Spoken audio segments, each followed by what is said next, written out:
Matthew chapters 5 through 9. Jesus saw the crowds and went up a hill, where he sat down. His disciples gathered around him, and he began to teach them. Happy are those who know they are spiritually poor. The kingdom of heaven belongs to them. Happy are those who mourn. God will comfort them. Happy are those who are humble. They will receive what God has promised.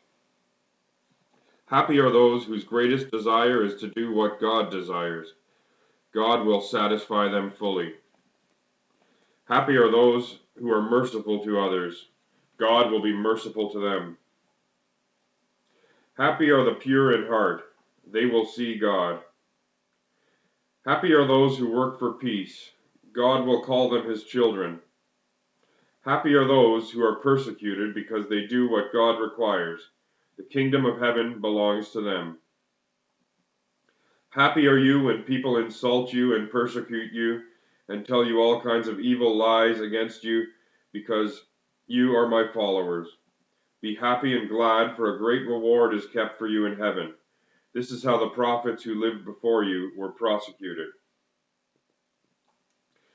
You are like salt for all mankind, but if salt loses its saltiness, there is no way to make it salty again. It has become worthless, so it is thrown out and people trample on it. You are like a light for the whole world. A city built on a hill cannot be hid. No one lights a lamp and puts it under a bowl. Instead, he puts it on the lampstand, where it gives light for everyone in the house. In the same way, your light must shine before people, so that they will see the good things you do and praise your Father in heaven. Do not think that I have come to do away with the law of Moses and the teaching of the prophets. I have not come to do away with them, but to make their teachings come true. Remember that as long as heaven and earth last, not at the least point nor the smallest detail of the law will be done away with, not until the end of all things. So then, whoever disobeys even the least important of the commandments and teaches others to do the same will be least in the kingdom of heaven. On the other hand, whoever obeys the law and teaches others to do the same will be great in the kingdom of heaven. I tell you then that you will be able to enter the kingdom of heaven only if you are more faithful than the teachers of the law and the Pharisees in doing what God requires. You have heard that people were told in the past, "Do not commit murder. Anyone who does will be brought to trial." But now I tell you, whoever is angry with his brother will be brought to trial. Whoever calls his brother, "You're good for nothing," will be brought before a council, and whoever calls his brother a worthless fool will be in danger of going to the fire of hell. So if you are about to offer your gift to God at the altar, and there you remember that your brother has something against you, leave your gift there in front of the altar, go at once and make peace with your brother, and then come back and offer your gift to God. If someone brings a lawsuit against you and takes you to court, settle the dispute with him while there is time. Before you get to court, once you are there, he will turn you over to the judge, who will hand you over to the police, and you will be put in jail. There you will stay, I tell you, until you pay the last penny of your fine. You have heard that it was said, "Do not commit adultery." But now I tell you, anyone who looks at a woman and wants to possess her is guilty of committing adultery with her in his heart. So if your right eye causes you to sin, take it out and throw it away. It is much better for you to lose a part of your body than to have your whole body thrown into hell. If your right hand causes you to sin, cut it off and throw it away. It is much better for you to lose one of your limbs than to have your whole body go off to hell.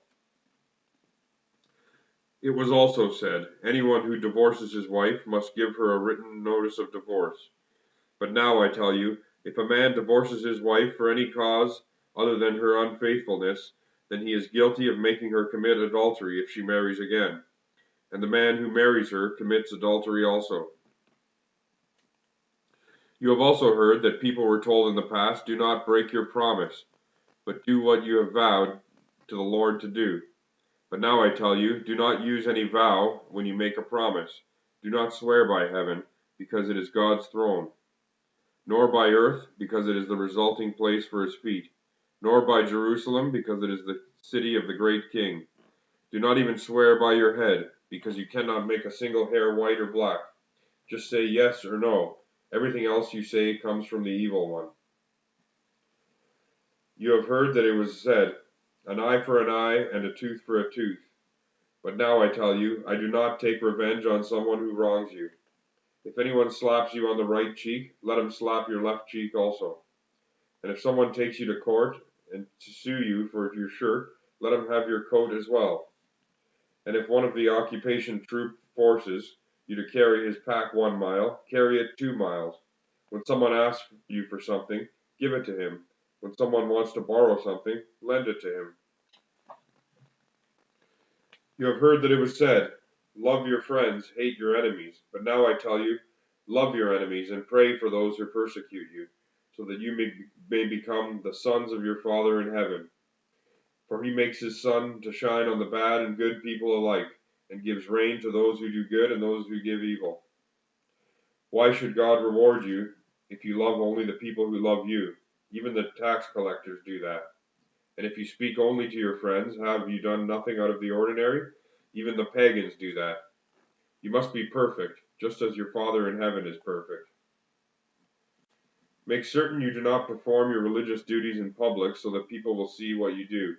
If you do these things publicly, you will not have any reward from your Father in heaven. So when you give something to a needy person, do not make a big show of it, as the hypocrites do in the houses of worship and on the streets. They do it so that people will praise them. I assure you, they have already been paid in full. But when you help a needy person, do it in such a way that even your closest friend will not know about it. Then it will be a private matter, and your Father, who sees what you do in a private, will reward you. When you pray, do not be like the hypocrites. They love to stand up and pray in the houses of worship and on the street corners so that everyone will see them. I assure you, they have already been paid in full. But when you pray, go to your room, close the door, and pray to your Father who is unseen. And your Father, who sees what you do in private, will reward you. When you pray, do not use a lot of meaningless words as the pagans do, who think that God will hear them because their prayers are long. Do not be like them. Your Father already knows what you need before you ask Him. This, then, is how you should pray. Our Father in heaven, may your holy name be honored. May your kingdom come. May your will be done on earth as it is in heaven. Give us today the food we need. Forgive us the wrongs we have done, as we forgive the wrongs that others have done to us. Do not bring us to hard testing, but keep us safe from the evil one. If you forgive others the wrongs they have done to you, your Father in heaven will also forgive you. But if you do not forgive others, then your Father will not forgive the wrongs you have done. And when you fast, do not put on a sad face as the hypocrites do. They neglect their appearance so that everyone will see that they are fasting. I assure you, they have already been paid in full. When you go without food, wash your face and comb your hair so that others cannot know what you are fasting. Only your Father, who is unseen, will know, and your Father, who sees what you will do in private, will reward. Do not store up riches for yourselves here on earth, where moths and rust destroy, and robbers break in and steal. Instead, store up riches for yourself in heaven, where moths and rust cannot destroy, and robbers cannot break in and steal. For your heart will always be where your riches are. The eyes are like a lamp for the body. If your eyes are sound, your whole body will be full of light. But if your eyes are no good, your body will be in darkness. So if the light in you is darkness, how terribly dark it will be. No one can be a slave of two masters. He will hate one and love the other. He will be loyal to one and despise the other. You cannot serve both God and money.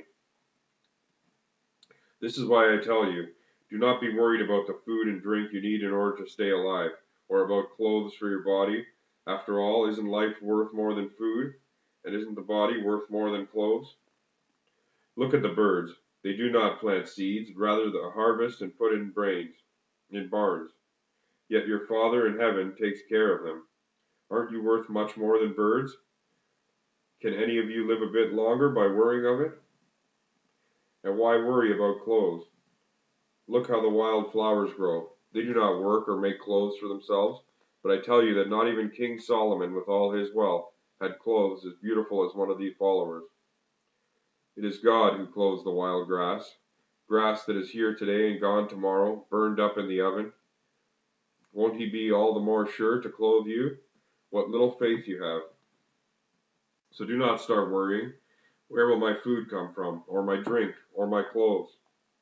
These are the things that pagans are always concerned about. Your Father in heaven knows that you need all these things. Instead, be concerned above everything else with the kingdom of God and with what he requires of you, and he will provide you with all these other things. So do not worry about tomorrow. It will have enough worries of its own. There is no need to add the troubles of each day brings. Do not judge others, so that God will not judge you. For God will judge you in the same way you judge others, and he will apply you to the same rules you apply to others. Why then do you look at the speck on your brother's eye and pay no attention to the log in your own eye? How dare you say to your brother, "Please let me take that speck out of your eye," when you have a log in your own eye? You hypocrite! First take the log out of your own eye, and then you will be able to see clearly to take the speck out of your brother's eye. Do not give what is holy to your dogs, they will turn and attack you. Do not throw your pearls in front of pigs, they will only trample them underfoot. Ask and you will receive. Seek and you will find. Knock and the door will be opened for you. For everyone who asks will receive, and anyone who seeks will find. And the door will be opened to him who knocks. Would any of you who are fathers give your son a stone when he asks for bread? Or would you give him a snake when he asks for a fish? As bad as you are, you know how to give good things to your children. How much more then will your Father in heaven give good things to those who ask him? Do for others what you want them to do for you. This is the meaning of the law of Moses, of the teachings of the prophets. Go in through the narrow gate, because the gate to hell is wide, and the road that leads to it is easy, and there is many who travel it. But the gate to life is narrow, and the way that leads to it is hard, and there are few people who find it. Be on your guard against false prophets. They come to you looking like sheep on the outside, but on the inside they are really like wild wolves. You will know them by what they do. Thorn bushes do not bear grapes, and briars do not bear figs. A healthy tree bears good fruit, but a poor tree bears bad fruit. A healthy tree cannot bear bad fruit, and a poor tree cannot bear good fruit. And any tree that does not bear good fruit is cut down and thrown in the fire. So then you will know the false prophets by what they do. Not everyone who calls me Lord, Lord, will enter the kingdom of heaven, but only those who do what my Father in heaven wants them to. When the judgment day comes, many will say to me, Lord, Lord, in your name we spoke God's message. By your name we drove out many demons and performed many miracles. Then I will say to them, I never knew you.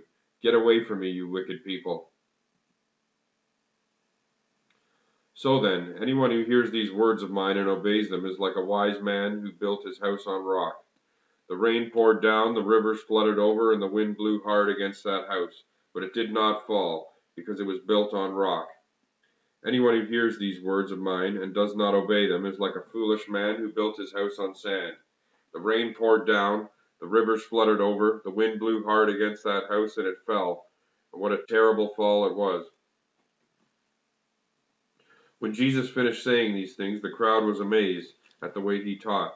He wasn't like the teachers of the law. Instead, he taught with authority. When Jesus came down from the hill, large crowds followed him. The man suffering from a dreaded skin disease came to him, knelt down before him, and asked, Sir, if you want me to, you can make me clean. Jesus reached out and touched him. I do want to, he answered. Be clean. At once the man was healed of his disease. Then Jesus said to him, Listen, do not tell anyone, but go straight to the priest and let him examine you. Then, in order to prove to everyone that you are cured, offer the sacrifice that Moses ordered. When Jesus entered Capernaum, a Roman officer met him and begged him for help. Sir, my servant is sick in bed at home, unable to move and suffering terribly. I will go and make him well, Jesus said. Oh no, sir, answered the officer. I do not deserve to have you come into my house. Just give the order and my servant will get well. I too am a man under the authority of superior officers, and I have soldiers under me. I order this one, go, and he goes. I order that one, come, and he comes. I do order my slave, do this, and he does it. When Jesus heard this, he was surprised and said to the people following him, I tell you, I have never found anyone in Israel with faith like this. I assure you that many will come from the east and west and sit down with Abraham, Isaac, and Jacob at the feast of the kingdom of heaven. But those who should be in the kingdom will be thrown out into the darkness where they will cry and gnash their teeth. Then Jesus said to the officer, Go home, and what you believe will be done for you. And the officer's servant was healed at that very moment. Jesus went to Peter's home, and there he saw Peter's mother-in-law sick in bed with a fever. He touched her hand, the fever left her, and she got up and began to wait on him. When evening came, people brought Jesus many who had demons in them. Jesus drove out the evil spirits with a word and healed all who were sick. He did this to make come true what the prophet Isaiah had said. He himself took our sickness and carried away our diseases. When Jesus noticed the crowd around him, he ordered the disciples to go to the other side of the lake. A teacher of the law came to him. Teacher, he said, I am ready to go with you wherever you go. Jesus answered him, Foxes have holes and birds have nests, but the Son of Man has no place to lie down and rest. Another man, who was a disciple, said, Sir, first let me go back and bury my father. Follow me, Jesus answered, and let the dead bury their own dead. Jesus got into a boat, and his disciples went with him. Suddenly a fierce storm hit the lake, and the boat was in danger of sinking. But Jesus was asleep. The disciples went to him and woke him up. Save us, Lord, they said. We are about to die. Why are you so frightened? Jesus answered. What little faith you have. Then he got up and ordered the winds and the waves to stop, and there was a great calm. Everyone was amazed. What kind of man is this? They said. Even the winds and the waves obey him. When Jesus came to the territory of Gadara, on the other side of the lake, he was met by two men who came out of the burial caves there. These men had demons in them and were so fierce that no one dared travel on that road. At once they screamed, What do you want with us, you Son of God? Have you come to punish us before the right time? Not far away there was a large herd of pigs feeding, so the demons begged Jesus, If you are going to drive us out, send us to that herd of pigs. Go, Jesus told them. So they left and went off into the pigs. The whole herd rushed down the side of the cliff and into the lake and was drowned. The men who had been taking care of the pigs ran away and went into town, where they told the whole story of what had happened to the men with the demons. So everyone from the town went out to meet Jesus, and when they saw him, they begged him to leave their territory. Jesus got into the boat and went back across the lake to his own town, where some people brought to him a paralyzed man lying on a bed. When Jesus saw how much faith they had, he said to the paralyzed man, Courage, my son, your sins are forgiven. Then some teachers of the law said to themselves, This man is speaking blasphemy. Jesus perceived what they were thinking, so he said, Why are you thinking such evil things? Is it easier to say, Your sins are forgiven, or to say, Get up and walk? So I will prove to you then that the Son of Man has authority on earth to forgive sins. So he said to the paralyzed man, Get up, pick up your bed, and go home. The man got up and went home. When people saw it, they were afraid and praised God for giving such authority to the men. Jesus left the place, and as he walked along, he saw a tax collector named Matthew sitting in his office. He said to him, Follow me. Matthew got up and followed him. While Jesus was having a meal in Matthew's house, many tax collectors and other outcasts came and joined Jesus and his disciples at the table. Some Pharisees saw this and asked his disciples, Why does your teacher eat with such people? Jesus heard them and answered, People who are well do not need a doctor, but only those who are sick. Go and find out what is meant by the scripture that says, It is kindness that I want, not animal sacrifices. I have not come to call respectable people, but outcasts. Then the followers of John the Baptist came to Jesus asking, Why is it that we and the Pharisees fast often, but your disciples don't fast at all? Jesus answered, Do you expect the guests at a wedding party to be sad as long as the bridegroom is with them? Of course not. But the day will come when the bridegroom will be taken away from them, and they will fast. No one patches up an old coat with a piece of new cloth, for the new patch will shrink and make an even bigger hole in the coat. Nor does anyone pour new wine into used wineskins, for the skins will burst, the wine will pour out, and the skins will be ruined. Instead, new wine is poured into fresh wineskins, and both will keep in good condition. While Jesus was saying this, a Jewish official came to him, knelt down before him, and said, "My daughter has just died, but come and place your hands on her, and she will live." So Jesus got up and followed him, and his disciples went along with him. A woman who had suffered from severe bleeding for 12 years came up behind Jesus and touched the edge of his cloak. She said to herself, "If only I touch his cloak, I will get well." Jesus turned around and saw her and said, "Courage, my daughter, your faith has made you well." At that very moment the woman became well. Then Jesus went into the official's house. When he saw that the musicians for the funeral and people were all stirred up, he said, "Get out, everybody. The little girl is not dead, she is only sleeping." Then they all started making fun of him.